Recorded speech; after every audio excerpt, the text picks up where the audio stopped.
প্লেনটা বেশ ছোট, ফকার ফ্রেন্ডশিপ। 20-22 জন যাত্রীর বসবার ব্যবস্থা। এখন যাত্রী মাত্র 5 জন। সন্তু আর কাকাবাবু ছাড়া একজোড়া শ্বেতাঙ্গ দম্পতি আর একজন বুড়ো মতন সাহেব একেবারে সামনের দিকে বসে আছে। পাইলটের ঘরেও একজন মাত্র সঙ্গী। সেই লোকটি একবার বেরিয়ে এসে সবাইকে একটা করে কোকোকোলার বোতল দিয়ে গেল। প্লেনটা উড়ছে খুব নিচু দিয়ে, তলার সব কিছু স্পষ্ট দেখা যায়। দেখবার অবশ্য বিশেষ কিছু নেই। নাইরোবি ছাড়বার পর প্রথম কিছু কিছু ক্ষেত জমি আর ছোট ছোট গ্রাম দেখা যাচ্ছিল। তারপর থেকে শুধু পাথুরে ডাঙা, মাঝে মাঝে ছোট ছোট টিলা। প্রায় 45 মিনিট পর প্লেনটা নামছে মনে হলো। সন্তু ভাবল ওরা বুঝি পৌঁছে গেছে। তা অবশ্য নয়, এটা একটা ছোট্ট শহর। এর নাম বাতি টাবু। এয়ারপোর্ট বলতে কিছু নেই। মাঠের মাঝখানে রানওয়ে আর একখানা মাত্র ঘর। এখানে এক গাদা মুরগি, আলুর বস্তা, কয়েকটা তরমুজ, আনারস এইসব তোলা হলো প্লেনে। কাকাবাবু বললেন, হোটেলের জন্য খাবার যাচ্ছে, জঙ্গলে তো কিছুই পাওয়া যাবে না। রোজ রোজ তাহলে এরকম প্লেনে করে খাবার নিয়ে যেতে হয়? সন্তু বলল, নিশ্চয়ই এই হোটেলে থাকার অনেক খরচ। তোর আর আমার তো সে চিন্তা নেই, আমরা মালিকের অতিথি। আমরা যে যাচ্ছি তাকে ওখানকার হোটেলের লোকেরা জানে? নিশ্চয়ই, ওয়্যারলেসে খবর পাঠাবার ব্যবস্থা আছে। কাকাবাবু, কাল রাত্রিরে ওই চিঠিটা কে পাঠাতে পারে? আপাতত সে চিন্তা আমি করছি না। যেই পাঠাক তার আসল উদ্দেশ্যটা কি সেটা আগে জানা দরকার। এবার প্লেনটা আকাশে উড়বার খানিক বাদে মাঝে মাঝে একটু একটু জঙ্গল দেখা যেতে লাগলো। খুব ঘন নয়, 2-4টে বড় গাছ আর ঝোপঝাড়। একটা নদীর ধারে এক গাদা জন্তু দেখা গেল। কি জন্তু তা চেনা যাচ্ছে না। তার খানিক পরেই গোটা 5 হাতি। সন্তু কাকাবাবুকে ডেকে দেখালো। কাকাবাবু বললেন, একজন সাহেব আমাকে একবার বলেছিল, ভারতবর্ষে যেমন সব জায়গায় পিল পিল করছে মানুষ, আফ্রিকায় সেরকম জন্তু জানোয়ার। এখানে মানুষের চেয়ে বন্য প্রাণী অনেক বেশি। নিচে বুনো হাতি ঘুরে বেড়াচ্ছে আর সন্তু প্লেনের জানলা দিয়ে তাই দেখছে। এতে তার খুব মজা লাগলো। এর থেকেও বেশি মজা পাওয়া গেল একটু পরে। মাসাই মারার লিটল ভাইসরয় হোটেলের নিজস্ব রানওয়ের ওপরে পৌঁছেও প্লেনটা নামতে পারল না। গোল হয়ে চক্কর দিতে লাগলো। রানওয়ের ওপর ছড়িয়ে আছে এক গাদা জেব্রা, আর ঠিক মাঝখানে গম্ভীর হয়ে দাঁড়িয়ে আছে 2টো প্রকাণ্ড দাঁতাল হাতি। ওগুলো থাকলে প্লেন নামবে কি করে? জানলা দিয়ে সব স্পষ্ট দেখা যাচ্ছে। শ্বেতাঙ্গ দম্পতিটি খিলখিলিয়ে হাসতে লাগলো। কাকাবাবু বললেন, এটা দেখে আমার আর একটা ঘটনা মনে পড়ে যাচ্ছে। একবার রাঁচি শহর থেকে আমরা কলকাতায় প্লেনে ফেরার কথা ভাবছি, বুঝলি। এয়ারপোর্টে এসে বসে আছি। পাটনা থেকে প্লেনটা এলো, কিন্তু নামতে পারল না। এয়ারপোর্টের পাঁচিল ভাঙা। সেখান দিয়ে গোটা 50 গরু রানওয়েতে ঢুকে পড়েছে। কয়েকটা ছেলে সেখানে আবার সাইকেল চালাচ্ছে। সেই সাইকেলওয়ালাদের সরানো গেলেও গরুগুলোকে কিছুতেই তাড়ানো গেল না। তাদের একদিকে তাড়া করলে অন্যদিকে চলে আসে। শেষ পর্যন্ত প্লেনটা নামলই না, বিরক্ত হয়ে চলে গেল। সন্তু বলল, এখানে হাতি জেব্রা কে সরাবে? ককপিটে দরজা খুলে কো পাইলট বেরিয়ে এসে বলল, আপনারা চিন্তা করবেন না, এক্ষুনি একটা ব্যবস্থা হয়ে যাবে। আপনাদের ভাগ্য ভালো 2-4টে সিংহ এসে বসে নেই। সিংহদের সরানো খুব শক্ত। আমাদের তেল বেশি নেই, বেশিক্ষণ ওপরে চক্কর দেওয়া যাবে না। এবারে দেখা গেল গোটা 3 স্টেশন ওয়াগান আসছে একটু দূর থেকে ধুলো উড়িয়ে। সেই গাড়িগুলো জেব্রাগুলোকে তেড়ে গেল। রাঁচি এয়ারপোর্টের গরুদের মতো জেব্রাগুলো একবার এদিকে আর একবার ওদিকে করতে লাগলো। তারপর শেষ পর্যন্ত পালালো। হাতি দুটো কিন্তু সহজে নড়ে চড়ে না। তখন ফটফট করে ধোঁয়ার পটকা ফাটানো হলো তাদের সামনে। তাতে তারা সামান্য একটু সরে গিয়ে আবার দাঁড়িয়ে পড়ল ঘাড় ফিরিয়ে। প্লেনটা আর ওপরে থাকতে পারছে না, ওই অবস্থাতেই নেমে পড়ল ঝুঁকি নিয়ে। সন্তু দেখল তাদের জানলা থেকে মাত্র 40-50 হাত দূরে হাতি দুটো দাঁড়িয়ে আছে। সন্তু কলকাতার চিড়িয়াখানায় হাতি দেখেছে, আসামে জঙ্গলে বুনো হাতিও দেখেছে, কিন্তু এই হাতিদের আকার যেন তাদের দ্বিগুণ। যেমন প্রকাণ্ড মাথা, তেমনই বড় বড় দাঁত। সন্তু বলল, আমরা নামতে গেলে যদি হাতি তেড়ে আসে? আমিও তো সে কথাই ভাবছি, বেশ রিস্কি ব্যাপার। প্লেনটা থামবার পর পাইলট আর কো পাইলট বেরিয়ে এলো দুটো রাইফেল হাতে নিয়ে। গম্ভীরভাবে গটগট করে পেছন দিকে গিয়ে দরজা খুলে তারা দমাস দমাস করে গুলি ছুঁড়তে লাগলো। মেম সাহেবটি দোকানে হাত চাপা দিয়ে চেঁচে উঠল, ও নো! হাতি দুটোকে অবশ্য মেরে ফেলার জন্য গুলি চালানো হয়নি। মোট 7টা গুলি ওপরের দিকে ছুঁড়ে খরচ করার পর তারা গজেন্দ্র গমনে পিছন ফিরে চলে গেল। সন্তু ভাবল, বাপস, এইভাবে লোকে এদিকে বেড়াতে আসে। কাকাবাবু এগিয়ে গিয়ে পাইলটদের সঙ্গে আলাপ করলেন। ওরা একজন শ্বেতাঙ্গ, অন্যজন কৃষ্ণাঙ্গ, দুজনেই বেশ আমোদে। প্লেনটি ওদের নিজস্ব কোম্পানির, প্রত্যেক দিনই এদিকে আসে, বিভিন্ন হোটেলের প্যাসেঞ্জার আনার জন্য ভাড়া খাটে।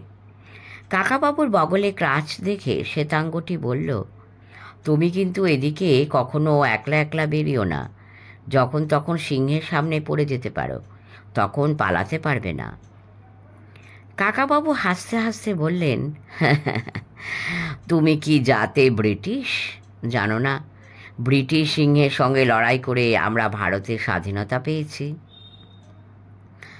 5 মিনিটের মধ্যে তার সঙ্গে কাকাবাবুর এমন ভাব হয়ে গেল যে সে কাকাবাবুকে বিয়ার খাওয়াবার জন্য পিড়াপিড়ি করতে লাগলো। কিন্তু হোটেলের লোকেরা যাবার জন্য তাড়া দিচ্ছে। শ্বেতাঙ্গ দম্পতিটি আর সন্তু কাকাবাবুকে তোলা হলো একটা গাড়িতে। বুড়ো সাহেবটি অন্য একটি গাড়িতে রইলেন একা। এই গাড়িগুলো আলাদাভাবে তৈরি, মাটি থেকে অনেক উঁচু। দুপাশে বড় বড় কাঁচের জানালা থাকলেও তার বাইরে লোহার রড দেওয়া। গাড়ির ছাদ ইচ্ছে করলে খুলে ফেলা যায়। অল্প বয়সী সাহেব মেম দুটি নিজেদের মধ্যে গল্প করছে আর অনবরত হাসছে। ধু ধু করা মাঠের মধ্য দিয়ে এবড়ো খেবড়ো রাস্তা, মাঝে মাঝে বড় বড় ঘাস। একদল হরিণ রাস্তার এক পাশ থেকে অন্য পাশে ছুটে চলে গেল। এক জায়গায় একটা বেশ লম্বা আর ডালপালা ছড়ানো গাছ দেখে কাকাবাবু বললেন, ওই দেখ, ওটা বাউবাব গাছ। সন্তুর মনে পড়ে গেল বিভূতিভূষণের চাঁদের পাহাড়ে সে এই গাছটার কথা পড়েছিল। সে গাছটাকে ভালো করে দেখতে যাচ্ছে, এমন সময় মেম সাহেবটি তার কাঁধে চাপড় মেরে বলল, হেই লুক লুক! বাউবাব গাছের ছায়ায় বসে আছেন এক পশুরাজ। কেশর ভরা মস্ত বড় মাথা, দুটি পা সামনের দিকে ছড়ানো। এই গাড়ির দিকে ঘুম ঘুম চোখে একবার তাকালেন। প্রথম দেখায় একবার বুকটা কেঁপে উঠল সন্তুর, এত কাছে একটা সিংহ। তারপর দেখলো একটা নয়, অনেকগুলো। পশুরাজ একলা বসে আছেন, খানিক দূরে এক দঙ্গল, তার মধ্যে 2টি সিংহী, 5টা নানা বয়সের বাচ্চা। বাচ্চাগুলো ঠিক বিড়াল ছানার মতো একে ওকে কামড়ে কামড়ে খেলা করছে। সাহেব মেম দুটি চেঁচিয়ে ড্রাইভারকে বলল গাড়ি থামাতে। ড্রাইভার মুখ ফিরিয়ে বলল, আমি গাড়ি স্লো করছি, আপনারা দেখুন, তবে অনুগ্রহ করে বেশি জোরে কথা বলবেন না। গাড়ি থামলো কি না থামলো তা গ্রাহ্যও করল না সিংহের দলটা। যেমন ছিল তেমনই রইল। ঠিক যেন মনে হয় ওরা সপরিবারে বসে রোদ পোহাচ্ছে আর খেলা করছে, শুধু বাড়ির কর্তা একটু দূরে বসে আছেন। মিনিট 20 গাড়ি চালাবার পর থামলো একটা গাছপালা ঘেরা জায়গায়। ড্রাইভার নেমে পড়ে বলল, এবারে আপনাদের হেঁটে যেতে হবে, মালপত্র সব থাক, পরে অন্য লোক এসে নিয়ে যাবে, সেজন্য চিন্তা করবেন না, আসুন আমার সঙ্গে। গাছপালার মধ্য দিয়ে একটা সরু রাস্তা ঢালু হয়ে নেমে গেছে নিচের দিকে। খানিকটা যেতেই একটা নদী চোখে পড়ল, বেশি চওড়া নয়। নদীর এপার থেকে ওপার পর্যন্ত একটা নাইলনের দড়ি টাঙানো। এপারে বাঁধা রয়েছে একটা খেয়া নৌকা। এই নৌকো বাইতে হয় না, দড়ি ধরে ধরেই ওপারে চলে যাওয়া যায়। নদীর জল বেশ পরিষ্কার, স্রোত আছে। ড্রাইভারটি বলল, আপনারা এই নদীতে কেউ কখনো নামবার চেষ্টা করবেন না, এতে যথেষ্ট কুমির আছে। এই নৌকোতেও কখনো একা পার হবার চেষ্টা করবেন না। নদীর ওপারে আর একটা খাড়ায় সরু পথ, তারপর খানিকটা ঘন জঙ্গল। বোঝা গেল নদীর ওই দিকটা পর্যন্তই গাড়ি চলে। এপারে দুজন লম্বা আফ্রিকান ছেলে ওদের জন্য অপেক্ষা করছিল। বোধহয় গাড়ির আওয়াজ শুনে এসেছে। দুজনের হাতেই রাইফেল। তাদের মধ্যে একজন ভাঙা ভাঙা ইংরেজিতে বলল, please don't alone go to forest, very danger, group come, group go, follow me. কয়েক পা যেতেই ছেলেটি থমকে দাঁড়িয়ে ঠোঁটে আঙুল দিয়ে বলল, মাত্র 20-25 হাত দূর দিয়ে দৌড়ে যাচ্ছে দুটো দাঁতাল শুয়োর। রাস্তার ধারে একটা বড় গাছের ডাল ধরে ঝুলছে কয়েকটা বেবুন। কাকাবাবু ফিসফিস করে সন্তুকে বললেন, হোটেলে পৌঁছবার আগেই তো অনেক রকম জানোয়ার দেখা হয়ে গেল রে। কালো ছেলে দুটি হাতের রাইফেল তুলল না, কিছুই করল না, শুধু স্থির হয়ে দাঁড়িয়ে রইল কয়েক মিনিট। তাতেই রাস্তা পরিষ্কার হয়ে গেল। তখন একজন বলল, কাম স্লো, নো রান। জঙ্গল একটু পাতলা হতেই সন্তু ভাবল, এইবার হোটেল বিল্ডিংটা দেখা যাবে। কিন্তু কোথায় বিল্ডিং? আর একটুখানি যেতে চোখে পড়ল একটা সাইনবোর্ড, হোটেল লিটল ভাইসরয়।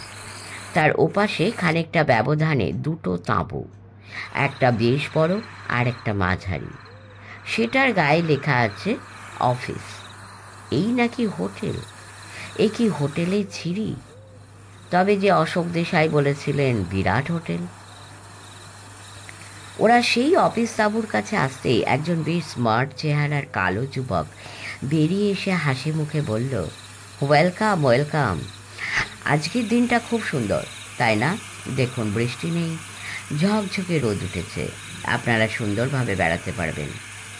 আগে খাতায় আপনাদের সবার নাম ঠিকানা লিখুন, তারপর আমি আপনাদের থাকার জায়গা দেখিয়ে দিচ্ছি।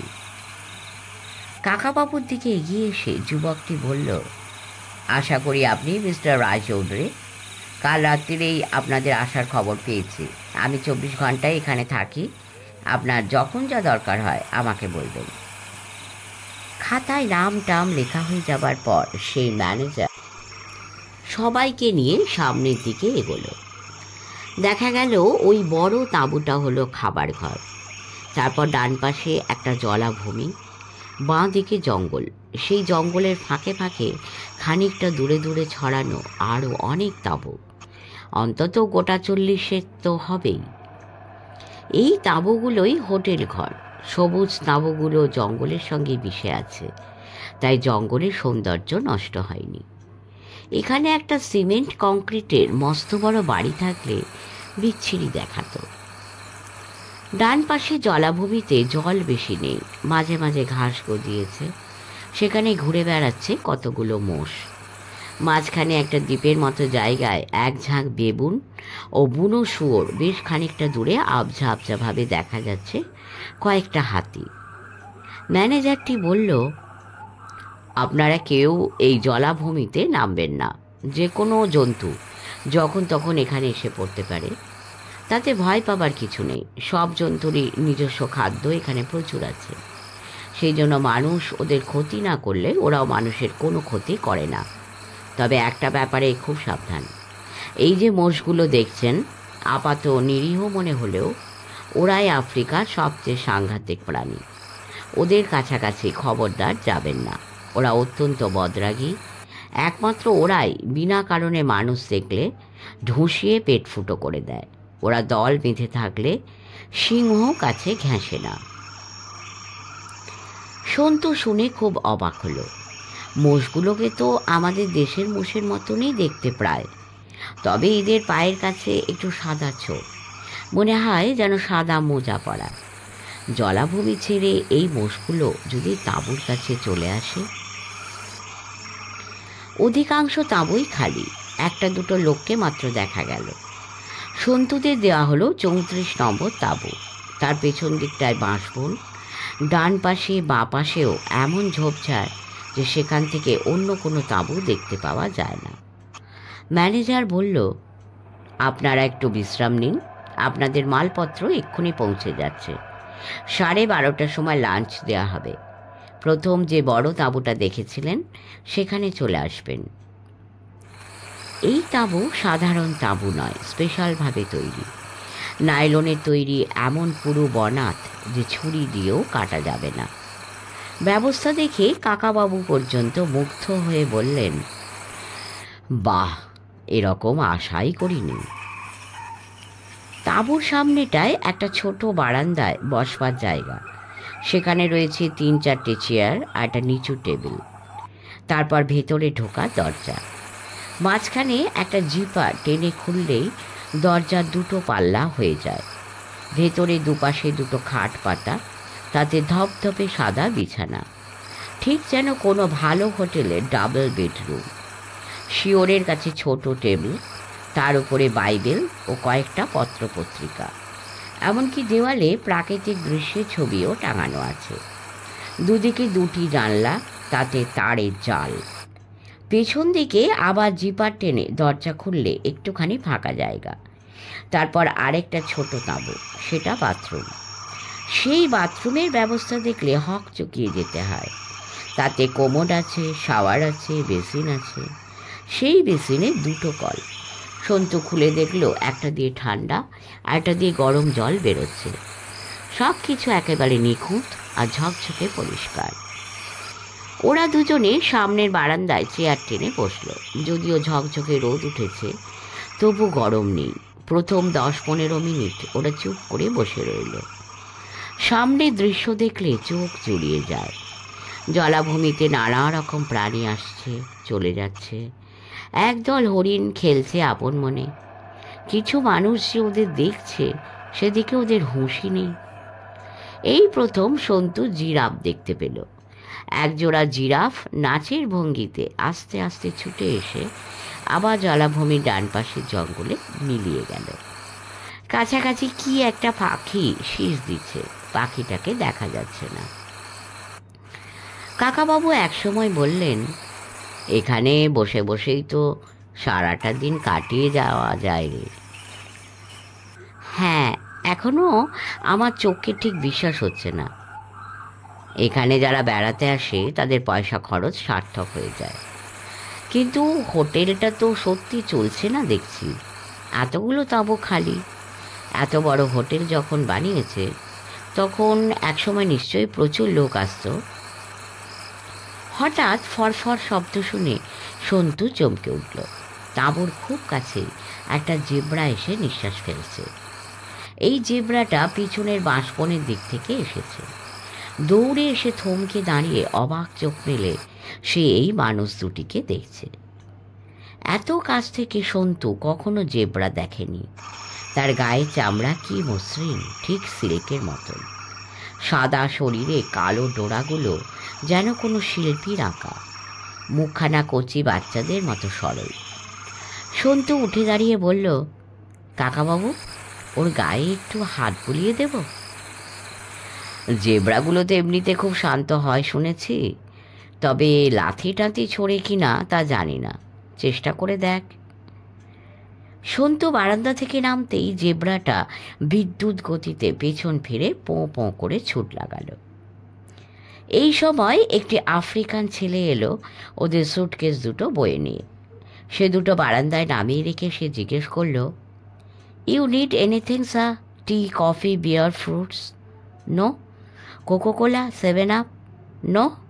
Sandwich, ham, sausages, pastry? No thank you. 12:30 বাজতে আর আধ ঘন্টা দেরি আছে, তখন আমরা লাঞ্চ খেতে যাব। লোকটি নমস্কার জানিয়ে চলে গেল। কাকাবাবু বললেন, এই মরুভূমি আর জঙ্গলের মধ্যেও কত রকম জিনিস পাওয়া যায় দেখলি। আপ্যায়নের কোনো ত্রুটি নেই।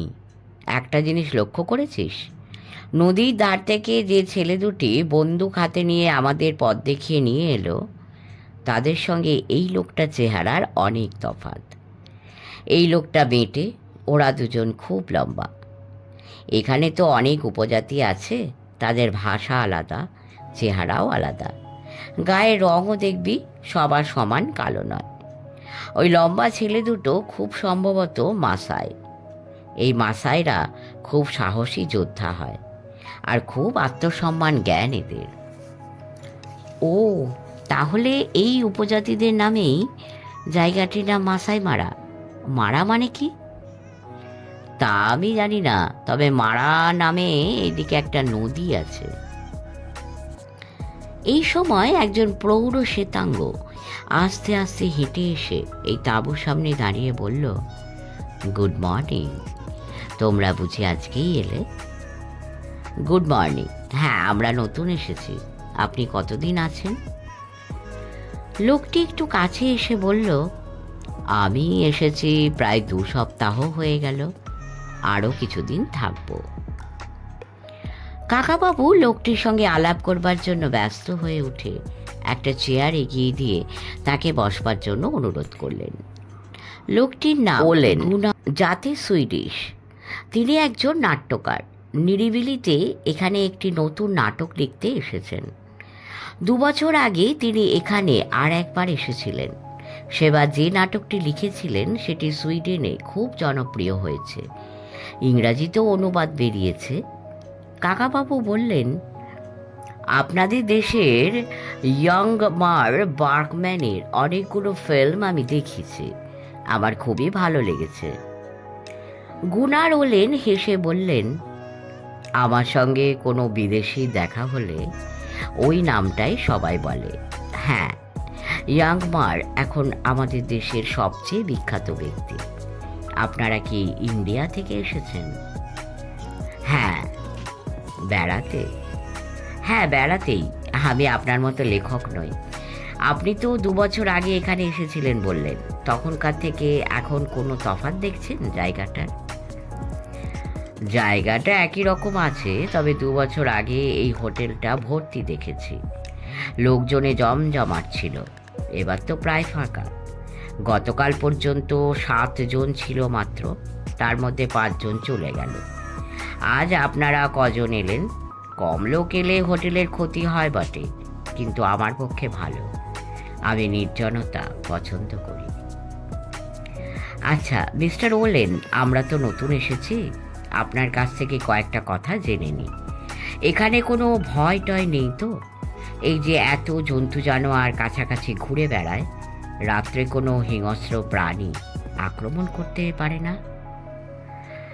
একটা কথা মনে রাখবেন মিস্টার রায়চৌধুরী, প্রকৃতি জগতে আপনি যদি কারো ক্ষতি না করেন, তাহলে অন্য কেউ সহজে আপনার ক্ষতি করতে চাইবে না। এক রাত্রিরে আমি একটা হাতির মুখোমুখি পড়ে গিয়েছিলাম, কিন্তু আমি ভয় পাইনি। আমি জানি মানুষ তো হাতির খাদ্য নয়, সে শুধু শুধু আমাকে মারবে কেন। আমি হাতিটাকে নমস্কার করলুম, সেও অন্যদিকে চলে গেল। বাহ, এই যে প্রায় গল্পের মতো। গল্প নয়, সত্যি, আমার নিজের অভিজ্ঞতা। নাইরোবিতে থাকার সময় আমরা একটা গুজব শুনেছিলাম, 2 জন বিদেশি ট্যুরিস্ট নাকি এখান থেকে অদৃশ্য হয়ে গেছে, তাদের আর খুঁজে পাওয়া যায়নি। সেটা বোধহয় নিছক গুজবই, তাই না? এই কথাটা আমিও শুনেছি, আমি বিশ্বাসও করিনি, অবিশ্বাসও করিনি। 2 জন জার্মান যদি অদৃশ্য হয়ে গিয়ে থাকে, তাহলে তারা নিশ্চয়ই নিজেরা ইচ্ছে করেই হারিয়ে গেছে। এক এক সময় আমারই তো ইচ্ছে করে হাঁটতে হাঁটতে দিগন্তে মিলিয়ে যায়। এই হোটেলে হঠাৎ ট্যুরিস্ট কম আসছে কেন বলুন তো? আপনার কি মনে হয়?